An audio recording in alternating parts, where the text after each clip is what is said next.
This episode was sponsored by our patrons, Taylor Anzalone, Catherine, Laura Godley, Constance Sellers, Jessica Smith, Rachel Kay, Janelise Cannon, Jamie Lang, Jill Harrigan, Maria Sanchez, Heather McKinnon, Valerie Jacobson, Chantel Oliver, Ellie McDonald, Caitlin McTaggart, and Monique Harris-Pixato.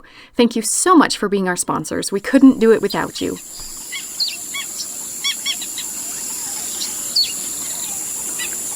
Hi, Olivia. Hi, Katie. Welcome to the rainforests of Suriname. Ooh. We're on the banks of the Suriname River, which honestly isn't safe or pleasant. You can see them if you look closely. Caiman and anacondas hunting in the dark water. Stingrays, piranhas. Oh. So many bugs. Ah. There's venomous snakes and frogs.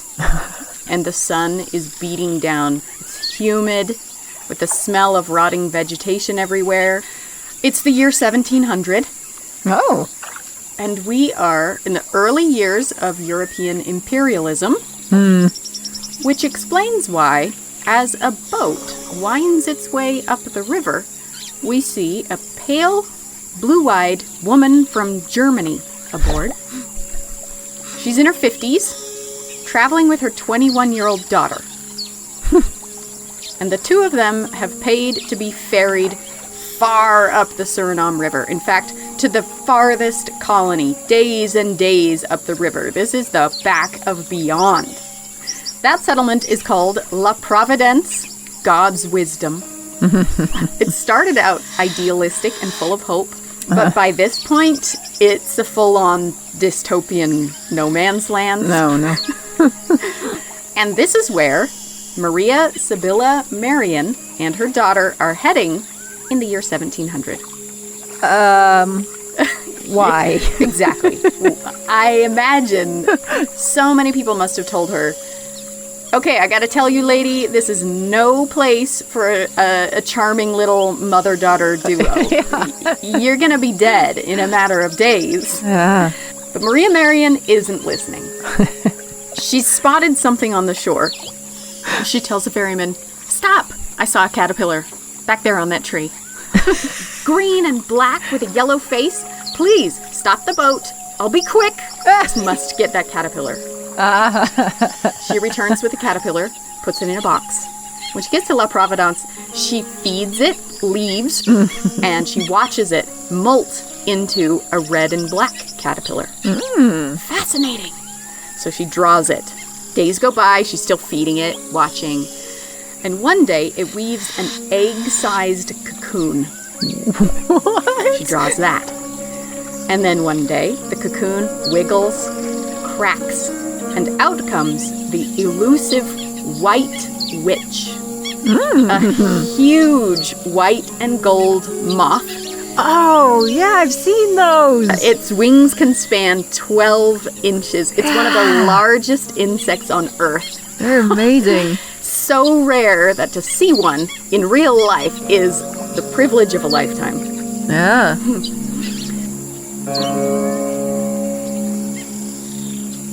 How can something change so dramatically as to be unrecognizable?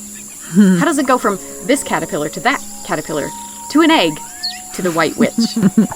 And is there some kind of thread running through, something fundamental that never changes?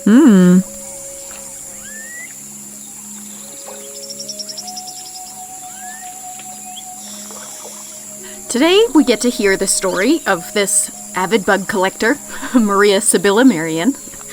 And over these past few weeks, as I've been preparing for this episode, she's inspired me to really think about what makes me, me, and what makes us change.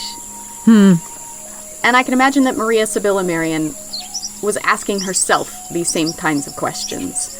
She would have been asking herself, would the me who entered that cult recognize the me who dove headfirst into the worldly Amsterdam? And is this drastic change that I'm choosing now at the back of Beyond in South America, is that change Is it going to turn me into something amazing or kill me?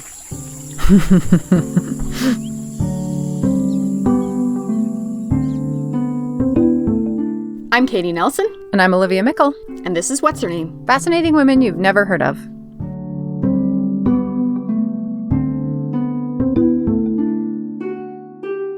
Okay, Olivia, I recently rocketed through a book about Maria Sibylla Merian, and I knew we had to do an episode about her. It was written by Kim Todd. My name is Kim Todd. I'm an associate professor at the University of Minnesota and author of Chrysalis, Maria Sibylla Merian, and the Secrets of Metamorphosis, and most recently, Sensational, The Hidden History of America's Girl Stunt Reporters. Maria Merian didn't leave much in the way of text, but she left hundreds of vivid, colorful illustrations, and that's how Kim Todd found her. I had never heard of her before, but I was actually in a gift store in Missoula, Montana, and I was flipping through a card rack, and I saw a card that had this very beautifully rendered butterfly, lavender colors, the scallops on the wings, but it also had like this technical accuracy and this kind of scientific observational eye. And it included all the life stages. It included the caterpillar, it included a cocoon, some of the leaves were like torn and eaten. And when I flipped it over, it said Maria Sibylla Merian, 1647 to 1717, that she was German, and that the illustration came from this book called The Metamorphosis of the Insects of Suriname. And I just thought, what was this European woman doing in, the early 1700s in South America looking at insects in this very, technical scientific way?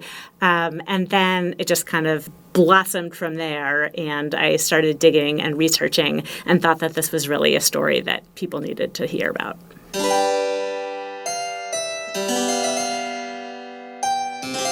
Our story begins in Frankfurt, Germany, 1647. The 30 Years' War is in its final year, so Europe has been crushing itself to death in a Protestant Catholic bloodbath for a generation.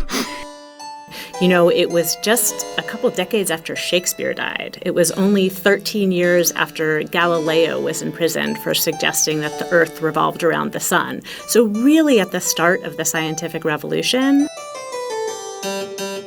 And she was born very fortuitously to a family of tradespeople, so not aristocrats, but very noted publishers. So her father, Matthias Merian, ran a very prosperous publishing house and published natural history books, books of maps of different cities, books that told the stories of voyages to the Americas. And so she would have been immersed in really the life of the mind there. And then when she was 3, her father died, and her mother remarried a man named Jacob Morel, and he was a still life painter. So then she's immersed in this completely different kind of very vibrant world of apprentices coming in and out and kind of looking at flowers and insects with that artistic perspective. She learned how to paint. She learned a little bit how to read and write, though writing was never her strong suit. She's got that spark, that sense of curiosity and desire to learn from the start. And she's been fascinated by the books in her father's publishing house and the close attention to objects and flowers in her stepfather's house. And she develops a sharp observational eye. She can see, she can look, and she discovers that she's fascinated with bugs. Caterpillars especially. These things, she learned from books, are known to completely transform themselves. And this time period is the launch of the scientific revolution. When you think about other people doing similar work at this time, scientist wasn't a word, but they would be natural philosophers. And they were looking at everything from the paths of comets to geology to, rhinoceroses. And she was really interested in insects and this one particular aspect of insects, which was metamorphosis. What she wants to do is see all of this for herself, to observe the entire life cycle of Earth's little creatures. When she was 13, she started on her lifelong project, this study book that she kept, where she painted images of insects at all different stages of their metamorphosis on little scraps of parchment, and she pasted them in the study book. You have like little tiny caterpillars growing into larger caterpillars, growing into ultimately the silkworm moth, and you also have eggs, which was very significant because a lot of people still thought that insects resulted from spontaneous generation. So the idea, that she's seeing like the entire life cycle is there from very early on, and this would be the project that would assess her through her entire life. I can picture her growing menagerie of creepy crawly things. And I can picture those magical moments after months of waiting when a chrysalis is bursting open and she gets to find out what's inside. It's like the ultimate unboxing.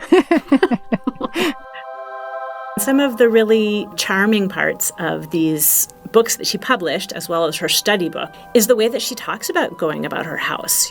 She says, there was these little bugs in the wood, and I raised them through their entire life cycle. Or, I was cooking some birds for dinner, and I left them for a long time, and then some flies hatched out of the birds for dinner, and wouldn't you know, they made this beautiful transformation, which wouldn't be everybody's response. But really, that was the lens that she was looking at the entire world through. And as she grows into an adult, she married one of her stepfather's former apprentices, a painter named Johann Graf. And so she remains steeped in that life of art and observation and study.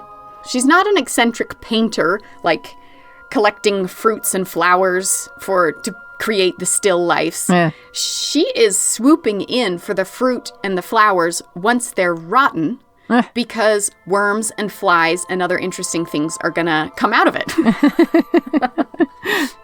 She gets this reputation as a woman who's interested in caterpillars, and people bring her caterpillars as presents. They're like, I know who would really love to see this caterpillar, Maria Sibylla Graf, and I will bring it to her, and she will be very excited. And she was, and she's just raising them through their life cycle.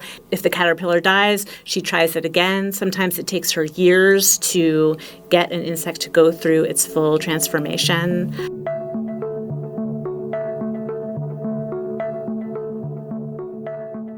I think what's universal about her experience is that sort of wonder and curiosity that she had about the world. What I think is unique about her experience is that she somehow mustered the will to act on it.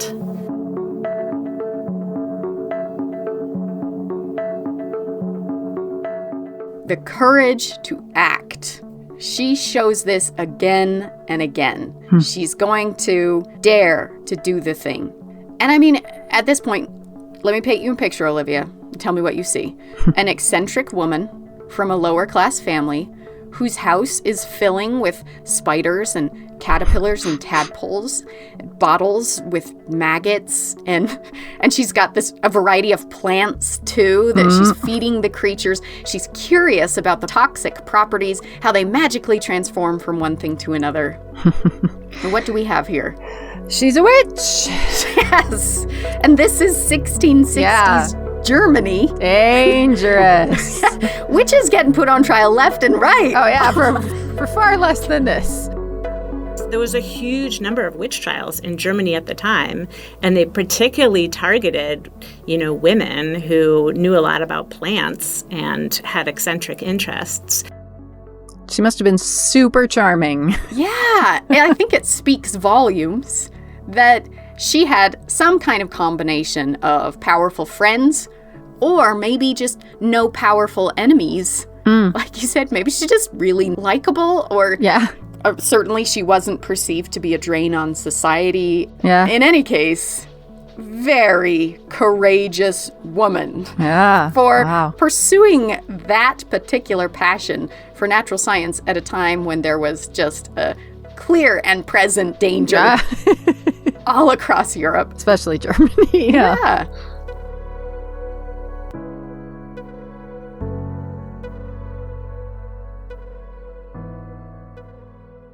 Johann Graf, her husband, he's originally from Nuremberg, and the couple moved back there, and she seems to have built a thriving life for herself there.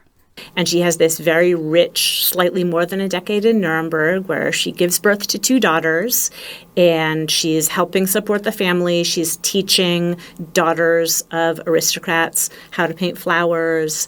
She found the people who would let her look at their insect collection. And Nuremberg had a lot of pleasure gardens where people, raised beautiful plants, and she would go around to them as well and visit those pleasure gardens and see what kinds of insects she could find there. And I guess she's hand painting every single one of those. Yes, exactly. Wow. It's actually literally illegal for women to paint with oils because that's a man's job. But women can paint with watercolor. Right. So she becomes a master of watercolor. She actually mixes her own paints, and she becomes really well known for being like an incredibly skilled mixer of paints because she knows plants and she knows bugs and she knows like where to get the pigments. Yeah, so she's a chemist. Yeah. And maybe that's how she gains the confidence she needs, because she publishes her first book. I just would love to read the title of her first caterpillar book, which I think really captures her entire vision. The caterpillar's wondrous metamorphosis and particular nourishment from flowers, in which, for the benefit of explorers of nature, art painters, and lovers of gardens, through a completely new invention, the origin, food, and development of caterpillars, worms, summer birds, moths, flies, and other such creatures, including their times and characteristics, are diligently studied, briefly described from nature, painted, engraved in copper, and published by Maria Sibylla Graf herself, daughter of Matthias Merian the Elder. It's German. We're lucky that's not all one word. It's very well received. Oh, good. And she's like, I got more. And then she publishes another one. So this is, again, the launch of the scientific revolution, and Maria Merian is saying, oh, let's look at the whole ecological picture. Yeah. That seems like a huge deal at a point when, for most of the men doing science at that point, the whole point is extracting the thing from its environment, right? It's the put the butterflies in the box, separate from the nature, the uncontrollable. Right. Categorize. Yeah. Yep. Organize, put it in boxes. What if they had listened to her right from the start?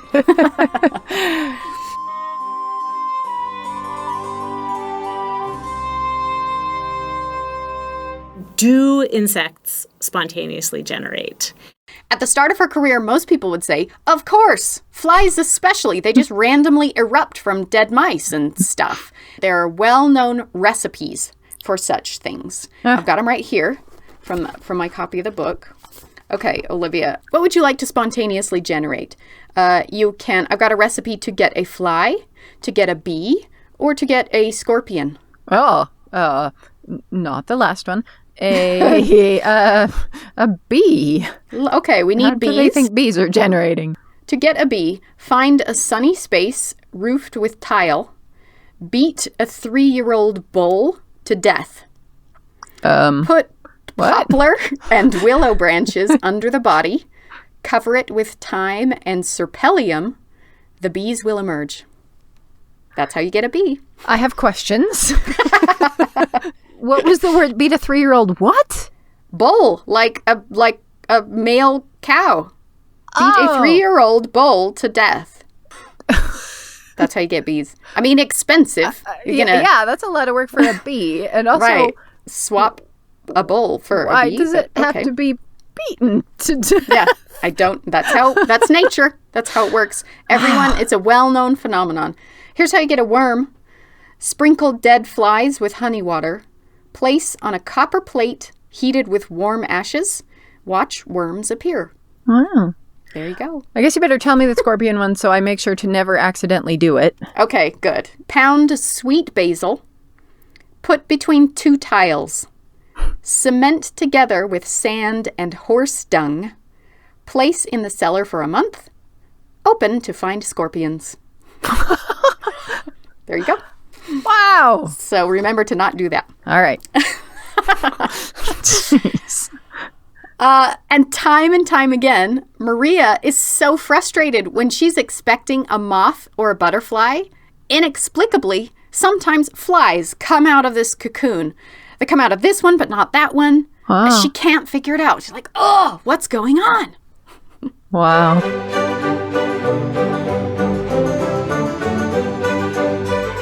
Boy, things are taking shape now. She's forming herself into something amazing. Ha! Taking shape. Oh my gosh. Forming herself. I did not, honestly, that was not intentional. Really? Yes. That was great. Maybe it was subconscious because my point is, if we learn anything from nature, it's that change is the only constant. Maria's stepfather dies, leaving her mother alone in Frankfurt. And Maria's over there in Nuremberg. She looks at her husband. She goes, "This is a poor and joyless marriage." And those are her actual words later in life, describing her marriage. And she makes a most remarkable change. She takes her 2 daughters, and she takes her mother, and she leaves her husband, and she goes to the Netherlands, and she joins a radical religious sect called the Labadists. She joins a cult. Yeah, I mean, there's midlife crisis, and then there's a midlife crisis, but... And the Labadists are pretty classic cult stuff. I mean, they got a charismatic male leader who preaches simplicity and hard work. He preaches chastity. But then, of course, it turns out that his pretty young devotees keep falling pregnant. You get the idea. You know. Yep. Classic stuff. And they've even built a commune in a castle up north in the Netherlands. Well, all right. That I can see the appeal of that. So they were very much about divorcing themselves from the world. They had very simple food. They had very simple clothing. She never wrote about why she joined or what she was feeling or thinking, so we can only guess. The Labadists believed that a righteous person could not be married to a sinful or terrible person. And so it did make her marriage moot. Right. How are we spelling this word? Labadists, yeah. Labad. Labadists. And it's named after the charismatic leader. His name is Labad. Yeah. But I find this move so interesting because the Labadists condemn pride. You know, that's what they're all about, like beat down your ego. And in fact, there was this famous intellectual figure, Anna Maria von Schurman. She was the most famous Labadist convert. Before she converted, she was massively famous for her witty essays, her brilliant logic. She was a fierce advocate of education for women. Like, she's just straight up the feminist figure that you don't think exists in the 1600s. And when she converted to Labadism, Europe went, "What?" And she said, "I know now, it was all pride. I was delighted by myself and my own achievements." But then she spent the rest of her life with the Labadists saying that it was all vanity. Wow. So what if Maria Merian is following that line of thinking? Maybe she's worried about her ego, like that it's getting too big for her soul. Sure, right. Because if you are a woman of any accomplishment, especially unusual accomplishment, you are going to get told that all the time. Yeah, like in the compound with the Labadists, this is an ascetic life, cold, sparse. You aren't allowed to own personal property. But somehow she gets an exception for her tools and her paints. But she doesn't actually paint. She has given up her books. She's retreating from the world. But in one of those beautiful historical ironies that I just love, this cult actually links her more deeply to the outside world than ever before, because they have sent a cohort of passionate missionaries to the New World to Suriname. It was as far from worldly concerns as you could get. And even the government officials in the city of Paramaribo in Suriname were very annoyed with the Labadists because they were so far up the river, it was very hard to communicate with them. So even having gone to Suriname, they're like, oh, the city of Paramaribo, too worldly for us. And they get this regular flow of news back from the colony that things are not going well. We're just having a wretched time. Disease, mutiny. Starving and dying of malaria, and it was incredibly hot. It's a nightmare. And the colonists are like, these bugs here are demonic. They bite, they embed themselves everywhere. They're even poisonous. And Maria Merian is like, tell me more. But they kept sending back to the Netherlands these incredibly beautiful insects, the kinds of which she had never seen before, and it really piqued her interest. We can't know what she was thinking, but I imagine that living in a bubble that was condemning the world while also learning about the wonders of the wide world out there must have been puzzling. Yeah. If God wants us to reject the world and everything in it, why are there so many marvelous and incredible creations out there? Like, what is God about?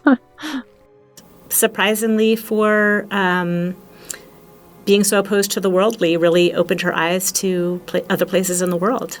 5 years into her Labadist life, her mother dies of old age, and her older daughter gets married. And Maria Merian decides it's time for a change.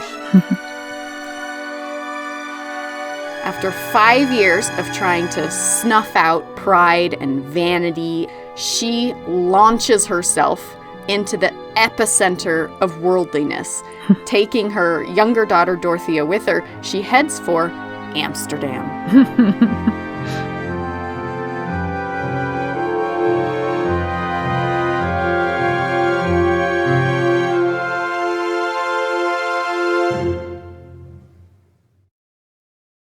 Let's pause for a second for a message from us. Would you like to travel with us to the land of the road builder, Shkawil, the spirit, Shtabai, or the flower in the water, Zazil Ha?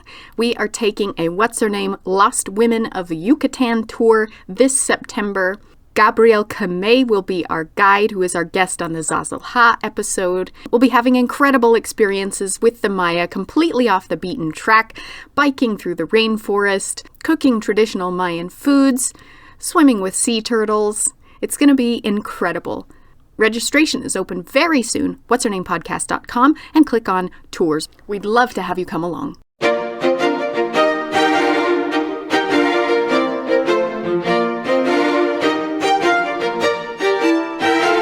And so she goes as far from this simplicity and piety as she possibly can, at least emotionally, if not in distance. And she goes to Amsterdam, which is really the center of the cosmopolitan world at the time. Amsterdam is a global trading center. This is like the Dubai or Tokyo of its day. And in she strolls, a single mother with a teenage daughter in the year 1691. Wow. She had been Maria Sibylla Graf, which was her husband's last name. She returned to Maria Sibylla Merian, possibly as a rejection of her husband, but also possibly to trade on that very valuable name because her father had been such a noted publisher. And she starts to try to make her living there as an artist. And she sells a lot of paintings, and she makes a lot of important contacts, and she's really starting to make a living for herself and a career for herself as an artist in this major city. You know, Amsterdam is in the middle of its golden age, so a very exciting time.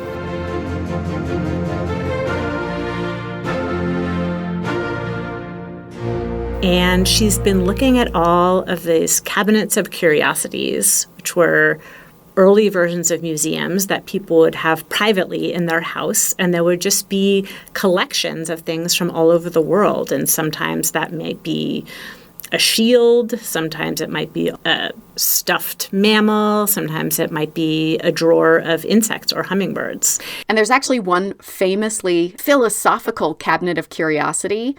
I would have loved to see it. Frederick Ruche, he used all kinds of specimens from the natural world to create sort of thought-provoking tableaus. He would do things like take a human artery and make a violin bow with it. Or a handkerchief made from a lung. Oh.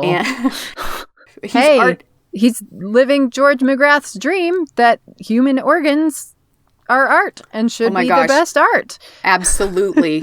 And they'd have captions that would read things like, "Why should I long for the things of this world?" Wow. Or, "What is life? A transient smoke and a fragile bubble." Wow. This is a city just packed with wonder. And she's like, "What did I miss, scientists and naturalists? Did we solve all the mysteries and wonders of the world?" She dives right back into that search for truth in nature. And she looks at a lot of people's cabinet of curiosities. And she was, on the one hand, very intrigued by all this beauty from all over the world. And on the other hand, frustrated because with just the moth or the butterfly, it didn't give her the answers to the questions that she wanted to ask. What changes into this moth or butterfly? What are the conditions under which that change happens? What kind of plants does it eat? You know, she has this illustration which shows very clearly like 3 different kinds of caterpillars turning into the identical moth. And she says, "I think they're all the same thing." And she's right, they were. When creatures metamorphose under different circumstances, they have a different appearance. It wouldn't be until the end of the 19th century that people would realize maybe it depends on what the caterpillars are eating. Maybe it depends on what kind of leaves they're resting on. But she had a sense from her repeated experiments that they were all the same. She's still utterly mystified by flies. So sometimes as she was raising these insects again and again through her life cycle, she got a really unexpected transformation that instead of the moth that she knew usually came from a certain kind of caterpillar, she would get all of these different kind of flies would emerge from the body of the caterpillar. And it was really a live mystery for her, and she charts it in a lot of her paintings that she's very actively wondering what's going on. Certainly she saw, who knows how many times, Frederick Ruche's famous Cabinet of Curiosity, and one of his bizarre, thought-provoking captions read, "Time flies and cannot be recalled." She's 52 now, and maybe she's feeling the truth of that. Time flies, we only get one life. I'm gonna do the thing. Time for a change.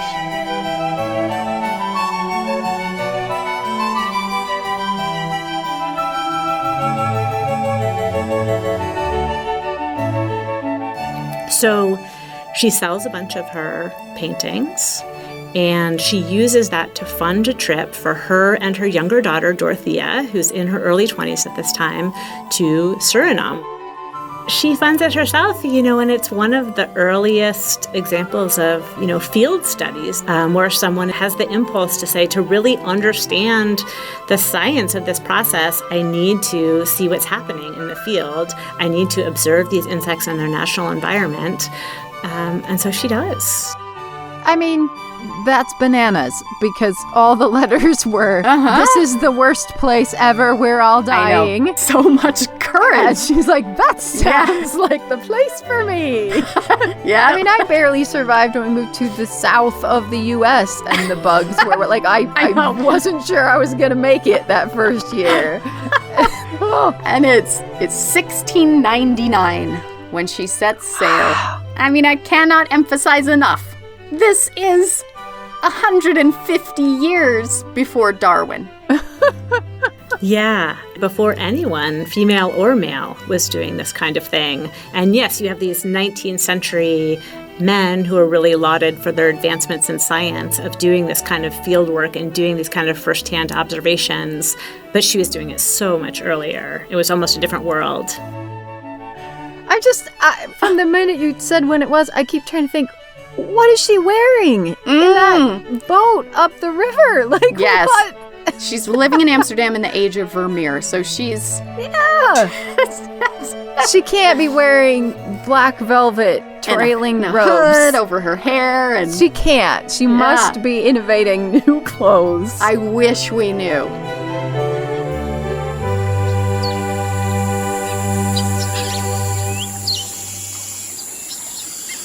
And thus, we rejoin her and daughter Dorothea as they journey up the Suriname River. Wow. They had been in the capital city for about 6 months, but then they decided to take the plunge and travel all the way up the river to visit the failed Labadist colony. And she's clearly not going for religious reasons, but because that place is deep in the rainforest. There's so much potential to find amazing creatures there. So hot. It was so hot. And we don't know, but she was probably traveling with servants, almost certainly local women who were crucial to her understanding of nature there. She's talking to enslaved people. She's talking to Indian tribes there about how they use the plants and what they are observing of the insects. And she writes it all down. She's basically an ethnobotanist before such a title existed. She's an outsider, traveling to a remote environment and learning from the native people about all the different uses for plants. And because she was a woman, she learned some amazing stuff that no stuffy patriarch was ever going to learn. So Suriname was a Dutch colony, and it was a place with a lot of slaves and where they treated slaves terribly. And she is very mostly focused on insects, but she does observe in the plantations, one, that they're not interested in any other plants, which she finds frustrating, that they're just obsessed with growing sugar, and two, the women on the plantations who are enslaved are using certain plants to prompt abortions. She paints one of these plants, which ironically is just this incredibly beautiful plant, and then in the text next to it, in her book, The Metamorphosis of the Insects of Suriname, she talks about how enslaved women would use this to prompt abortions. Her message is aimed at slave owners. She's saying, this is happening. Consider the implications and ask yourself if what you're doing is right. Wow. She stays for months at La Providence, feverishly collecting and studying. Probably literally feverishly. I was going to say feverishly. Yeah. She may have contracted either yellow fever or malaria. But there's so much to learn. First, she discovers the rainforest has these levels, and the vast majority of life is way up there in the canopy, where she can't reach. So she tries all these different methods. She's like climbing up ladders. She still can't get high enough, so she asks people to cut down a tree for her so that she can access the canopy and collect all the bugs. And she's witnessing all kinds of predation, parasites, death, rebirth. What she really gets a up close and personal view of is the brutality of nature. And her art follows suit. There's one page where there's a caiman and an anaconda locked in a battle to the death. There's birds eating spiders. There's spiders eating ants. Ants overwhelming a spider and eating it. It's the Nature Channel 300 years ago. She's capturing the beauty and the brutality of nature. Colorful, rich, and scary at the same time. Back in Amsterdam, there was a fashion for forest floor paintings, which are where you see the floor of a forest, and it's like nature harmoniously. Oh, Disney princess forest floor. Yeah. And Merian's magnum opus, her Suriname book, it was, well, let me read you a passage from Kim Todd's book. Every form of life casts about for a foothold where it can flourish, and every form of life, from infant spider to the tallest tree, sustains someone else hungrier. It couldn't be more different from the forest floor paintings that hung in Amsterdam mansions, with their unrelated specimens scattered on the grass. What comes to the fore is not the light glinting off an individual fly, but the interaction of species. It's a harsh story of entanglement that may well express the feeling of Suriname, bursting with life and, consequently, death. In her description, humans are part of the equation, both as predator and prey. If it serves as a reflection of God, it's a darker God than many would accept. It's hard to find the salvation here. Wow. Whew. That's really funny, because through this whole story, the line that keeps circling in my brain from one of my favorite books, The Poisonwood Bible by Barbara Kingsolver, is, what if God is on the side of the flesh-eating bacteria? Yeah. Decentering the human experience. Yes. How is any of this possible? Right. These Suriname images are very large, and they also kind of sprawl off-center. The colors are incredibly rich. She really was a master at mixing colors. And they just, transported the readers into a different world. And after observing so many predators and parasites and just nature devouring itself, she was finally able to solve the mystery of flies appearing randomly in cocoons. It wasn't random at all. And what's going on is that sometimes another insect, like a wasp, for example, will inject its eggs into the caterpillar, and they will hatch and sort of like eat the caterpillar and, turn into the original kinds of flies or the original kinds of moths. And by the end of her experimentation, she had also observed that and said that she saw these long ovipositors of some of the wasps injecting their eggs into the caterpillars. So that was another thing that she was really actively questioning and that her working methods allowed her to see. And of course, she found that caterpillar, the one that molted into a different caterpillar and then eventually metamorphosed into the white witch, the largest insect on Earth. Yeah. Maybe that was enough for her then. She'd planned to stay longer, but after 2 years, she's racked with fever, she's waning fast, and she and Dorothea returned to Amsterdam. And of course, she brought it all with her. She comes back from Suriname, and she has all these specimens, and she has all these sketches, and she arranges them into a book, which she publishes in 1705, called The Metamorphosis of the Insects of Suriname, and it does really well. She illustrated lots of other books. She sells specimens she's collected. At times, she's really considered one of the preeminent people who knows a lot about insects, and she is very well respected. She sets to work on a third European caterpillar book, which would indicate that into her 60s, she's still collecting and observing and studying. And then, as happens, she slows down a little bit, and her notations in her study book really begin to slow down during this time period.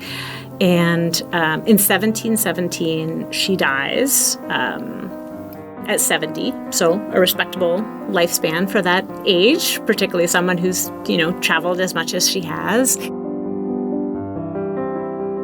I want to read another passage from Kim Todd's book. Was death some creeping spider, binding muscle and bone, paralyzing and constricting, leaving the body a limp bird?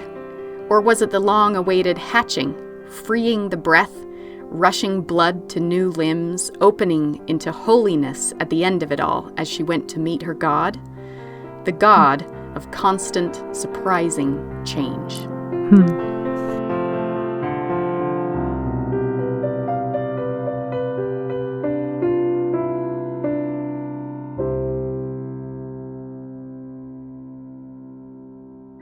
I'm just trying to imagine. I'm remembering how hard it was to convince my teenagers to go on a camping trip at about that age. I wonder what Dorothea thought of any of this. Great question. Do we know? We do know. Oh, good. Dorothea finished the third caterpillar book. Oh. And she put it out into the world, and she wrote Her works are now complete. Oh. During her lifetime, and for about 50 years afterwards, she was really well known. You know, people who were writing about insects were citing her, and her books were hugely popular, and they were published and republished in different editions. Maria's legacy changed Dorothea's life forever because this is a crazy collision of worlds, but Peter the Great of Russia was on a mission to educate and westernize Russia. He's coming through Europe, and he's buying up all of these great cabinets of curiosity to bring back home to Russia.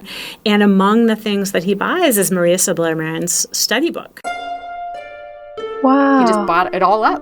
And he hired Dorothea to come with him to St. Petersburg to his court. Wow. His aim was to launch the greatest cabinet of curiosity in the world. Dorothea was commissioned to design the exhibits. Wow, amazing. How cool is that? So what happened? Yeah, why haven't I ever heard of her at all? This time, we can blame the Victorians. We can always blame the Victorians. Then during the 19th century, her reputation was very deliberately tanked, particularly in the English-speaking world. And what was happening was that sciences were professionalizing. Biologists really wanted to distance themselves from amateurs. And that meant people who didn't have a formal education, women in particular. So that was part of really this effort to push her out as someone who couldn't have made a contribution because, look, you know, she had never gone to a university. She didn't have any formal training. You know, how could she have something to offer? For so long, the go-to critique was that she depicted a spider eating a bird. What womanish that fancy! Could never happen. What silliness! She's now vindicated. It's literally called the bird-eating spider. Yeah. Thankfully, though, my nightmares. Times are changing, and Maria Sibylla Merian is making a comeback. And in fact, I was just purchasing some new art prints for my living room. And I was just on this website looking for botanical prints, and they have this huge selection of Maria Sibylla Merian prints. Cool. I was blown away, bought it instantly, and now I've got these 3 massive Maria Sibylla Merian prints on my wall. Every day I think of her. Wow.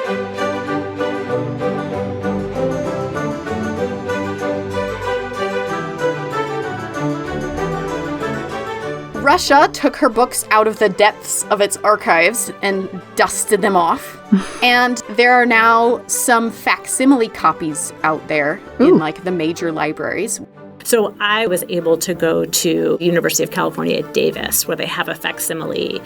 And it's really just quite overwhelming to see the number of different insects that she looked at and thought about over this lifetime. One way that I did feel connected to her was that she was writing about metamorphosis and transformation and kind of the larger issues there. And when I was working on the book, I was pregnant with twins. And I think just thinking in a larger way about those issues of transformation and life trajectories, particularly for women, really drew me in. Here's what her legacy actually is. She wanted to see insects in their natural habitat, in their ecological context. And that is something that is like hip and new and exciting today. Linnaeus, in creating his whole categorical system, he relied heavily on her. He cites her 37 times. Wow. Erasmus Darwin, the father of Charles Darwin, he had copies of her books. Her books were part of Hans Sloane's collection that was the foundation of the British Museum. Wow. South American explorers used her books as guides. Not to mention her contributions regarding plasticity and parasites and the universal reality of change.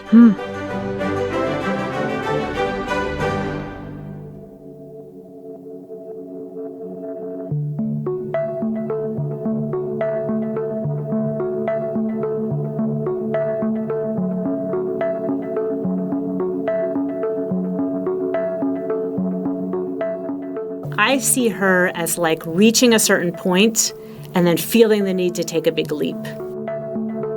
Because I see like these ways that she really like pushed herself into a new place or into a new experience in these dramatic ways at different points throughout her life. And I don't know if it was a restlessness, I don't know if it was a curiosity, but she really was the propeller, right? She was the one who said, what I need to do is I need to leave Germany and join this pietist religious sect. What I need to do is leave this sect behind and immerse myself in Amsterdam. What I need to do is see what's going on in South America, in the forests there.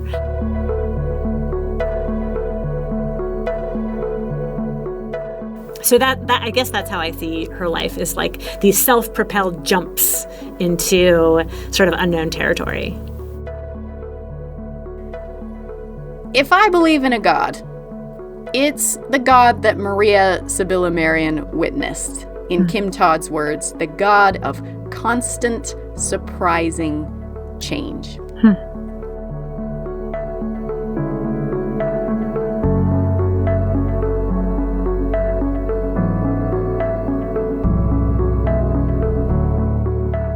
At any of those points, she could have just fallen into a more conventional life.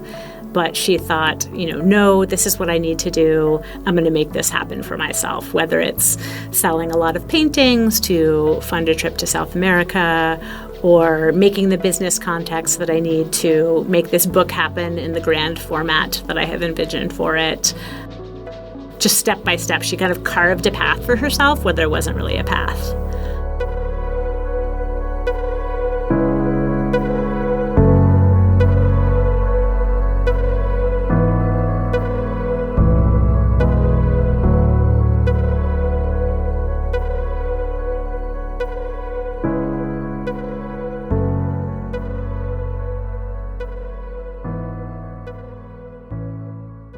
Special thanks to Professor Kim Todd, whose book is called Chrysalis, Maria Sibylla Merian, and the Secrets of Metamorphosis.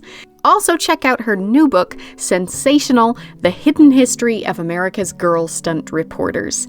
You can find links to both of those in the show notes and on our website, What'sHerNamePodcast.com, where you can also find all the music from this episode, which was composed and recorded by J.S. Bach, Sir Cubworth, Kevin MacLeod, Aaron Kenny, Emmit Fenn, Doug Maxwell, and Daniel Foster Smith. Our interns are Livia Follett and Katie Boucher. And if you're interested in having your own prints of Maria Sibylla Merian's art, we also have a link on our website that gets you $25 off. Follow us on Instagram, Twitter, and Facebook, where we post all kinds of additional content each week. Thank you for donating. Thanks for listening.